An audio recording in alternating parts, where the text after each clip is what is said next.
Hello, and welcome to yet another exciting episode of Classic Model Trains. I'm your host, Ron.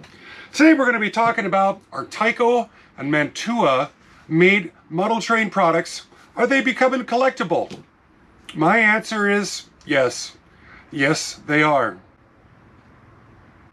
Well, thanks for watching. I'm Ron. Have a good one. Bye-bye.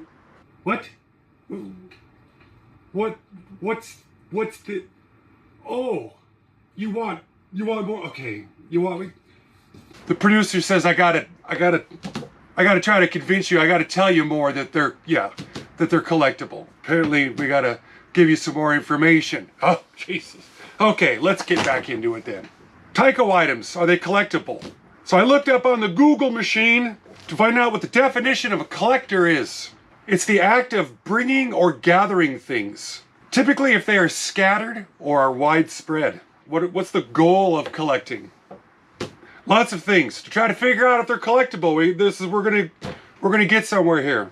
The goal of collecting, it involves the acquisition and the preservation of objects that hold meaning both intrinsically and in terms of their monetary value. Oh, jeez, okay. And you want to know what is a collecting type behavior.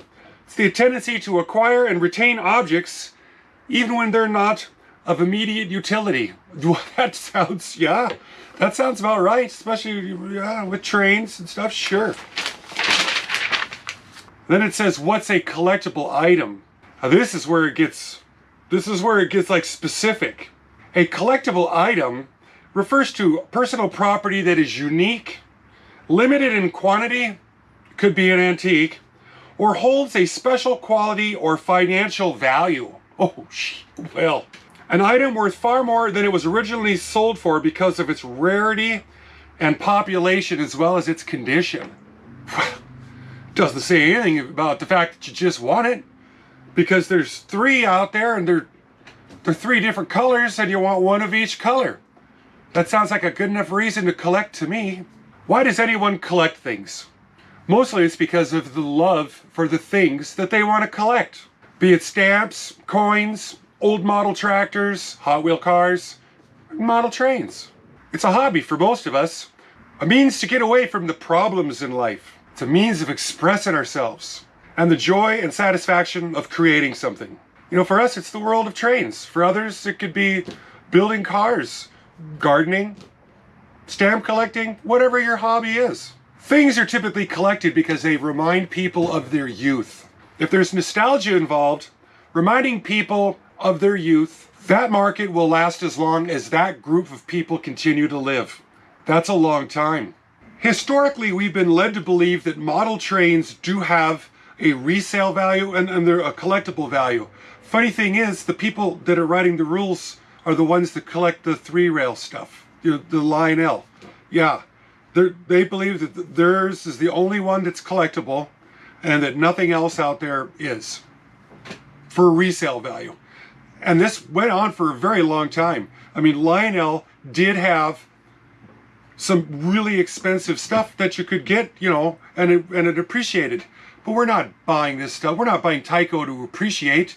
We're buying it because we like it. Since the beginning of HOs, it's always been considered that they're not a collectible item.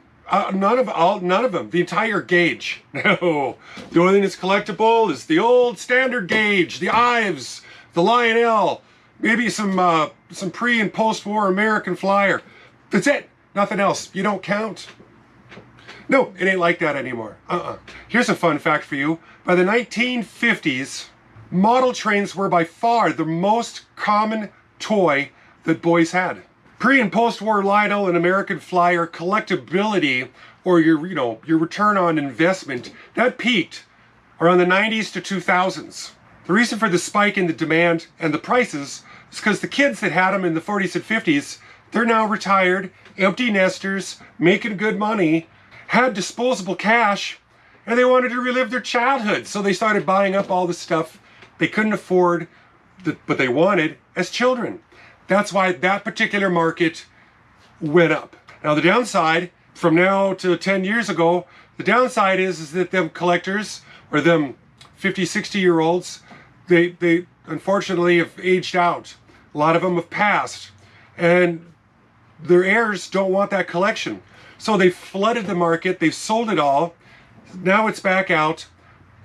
Availability is large because all this stuff has been reintroduced to the market. Prices have crashed. And to top it all off, Lionel's been reproducing all their old stuff. And then they make brand new, old, 80-year-old stuff. Drop the bottom out of the market for the old stuff that was around. Because you could buy a brand new old stuff. Thanks. What drives Tyco as a collectible item now is the nostalgia. The kids from the 60s and the 70s and the 80s, well, now we're empty nesters. We've got disposable income and we want to relive our childhood too. Most predominant train manufacturer was the Mantua and the Tyco at this time. It was better than the stuff that was out, especially in the early 70s. It took a while for a lot of stuff to get better. 60s, they dominated the market. Early 60s. Athearn kind of, they kind of took over a little bit later, but still. But now it's our turn to pretend like we're the rich kids and we have all the stuff because we want it. And that's why we're buying it. We're talking about Tycos here. It's taken me a long time to get to where we're going because I need to lay the groundwork, the foundation, the basis of this whole thing. We're going to get into it deeper here. I'm going to show you examples of what Tyco is selling for to this day. But I'm just trying to explain this herd mentality of these Tyco haters out there. It just boggles my mind. I was in an old forum from the Model Railroader magazine, their website. And this forum seemed to be around the time of 2005. And it's titled, "What's the Deal with Tyco Collectors?"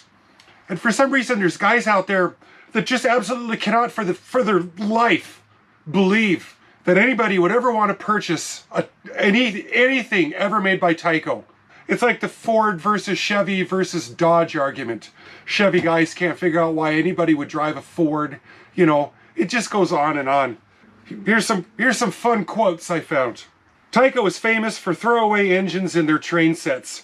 Despite recent eBay madness on those items from people with more dollars than cents. Remember, this is from 2005. This is like 19 years ago.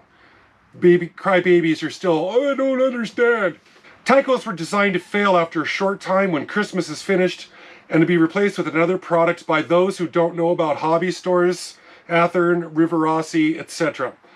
I think they were truly throwaway trains in a time where brass and very good quality trains ruled the earth. This guy's writing this, brass was expensive as all get up in 1971, 72, 68. Rivarossi wasn't that good back in them years. Oh man. In short, Tyco, no value, zip, zero, nada. You might have a heck of a lot on eBay from a doofus who has the need to wave a bunch of money hitting the bid now button like a lab rat trying to get another morsel of food.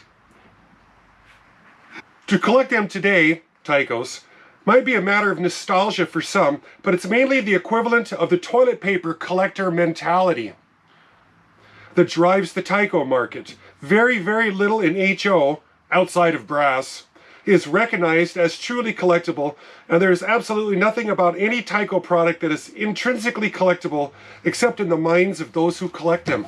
Exactly! That's... Who cares? We're not looking to resell them. Well, some guys might be, but we just want to buy them. That's what makes it collectible. If one person has something and two people want to purchase it from that one guy, these two people, they're gonna bid. They're gonna argue. They're gonna both want it. That's all it takes to become a collectible. A collectible. People want to purchase it. I don't understand what the big deal is about these Tyco locos and cars. I do realize that they've been out of production for years, but sheesh, 26 bidders and $300 for Tyco junk? I don't get it. I guess if that's your thing, you'll collect rolls of toilet paper too. This post is not intended to tick anyone off, just my opinion. Well, okay. Another interesting thing about supply and demand is going up for Tyco. because we all want to purchase it. We know what it is. We know that, you know, if you know how to work on them, you can keep them running. It's the idiots that ran them on carpet, crybaby that they only quit working after 6 months to a year, never oiled them, pulled them out 5 years down the road and they squeaked, couldn't figure out why, because you didn't maintain them. If you maintain them, you learn how to work on them, they run really good. Much of Tyco's production has found its way into the trash can. So that makes every existing or remaining one worth that much more.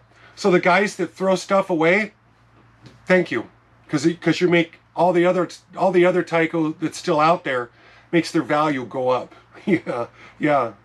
It's about that time to bring up this week's classic model trains. Classic model. You guys know who that is?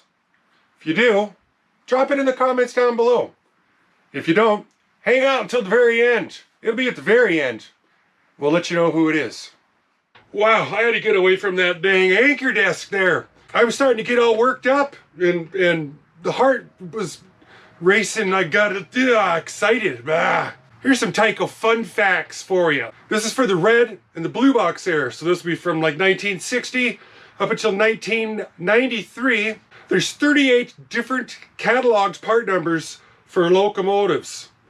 So that means they had, throughout their whole run, 38 different, completely different locomotive models made available. 19 of them were steamers. There's 49 different road names that have been made available from 1960 till 1993. During the brown box era, 1970 to 1993, best I can tell that there's 79 different cataloged train sets that were made available. Now there might be a few more, but not all the catalogs are available for viewing on hoseeker.net. They're missing 1973, I think, and then a lot of them from 87 forward. But they might have just regurgitated the same sets out and over again, so nothing really new came out. In the brown box era, 1970 to 1993, I've come up with the fact that there's 120 different locomotive road names and models that are made available. 120. If you wanted to collect all of them, you'd have to have 120 of them on your wall to have every road name made out of every locomotive model. And they had 25 different locomotive models available. In the red box era, from 1960 to 1969, they had 152 different locomotive combinations available. Road name models. They had 25 models of locomotives available also. And with the road names that they have, if you wanted to collect every one of the road box locomotives that they had available, it would be 152. Now, plus or minus 1 or 2 or 3. Because there's some stuff out there that I don't know about, that the one guy that's an expert collector for the last 50 years, he knows about. Probably his name's Old Joe. He's over there in the corner, quiet. He doesn't say much until you say the wrong thing, and then he'll pipe right up. I don't know about how many sets they had available. I haven't sat down to catalog the sets. As you know, I've been a Tyco collector the whole time I've been doing this channel. And this is my Tyco collection when it was up on the board back in the day. This is now just a green screen because I changed it around because I get bored of looking at it. So I have to green screen up what it looked like. I was mainly focusing on the diesels for every different road name that they had available. The locomotives, a lot of them, they just changed out the tender for a different road name and it lists the exact same thing. It's like, wow, I don't need 6 black Pacifics with 5 different road names on the tender, you know, anyway. Best I could tell though, the hardest diesel locomotives to find, put a little picture up right here. The reason I did this is so when I'm going on the eBay, I can look at the picture and see if that's the one that I want, and that's where I came up with this. Now I've acquired about 5 of them off of this list so far over the last year, but these are the tough, what I believe to be the harder to find or very expensive, if you do find them, locomotive models. Hey, I just wanted to throw this out there. If you guys are trying to get in touch with me, contact me. In the description of all my videos, it's got all my contact information in there. Multiple ways to get a hold of me. Just throwing that out there for some of the guys that don't know what the description part of the video is even used for. Is this thing waving back and forth this entire time? Good Lord. We should take a look at some of the prices that some Tyco stuff has gone for. Now this isn't asking prices. These are the sold for prices. I've been collecting these now for a couple of years, just waiting for this video to make it happen. Yeah, let's take a look at these. Next time you want to think about throwing something away, or you heard somebody down the street threw something away, didn't even know what it was, here you might be sitting on something that's pretty valuable, because if you don't know Tyco, you won't know what's valuable. Yeah.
Right?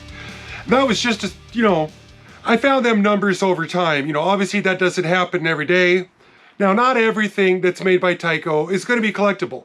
A lot of the sets, just an individual locomotive, a couple cars. No, nobody wants the Transformers. Nobody wants the brass track. Some of the little accessories that came with them. Blah. But there's some stuff out there. They sold millions of them sets throughout the years. And some of the common set locomotives, the market is just inundated with them, saturated with them. But they're good to buy for parts to fix up your other stuff if need be.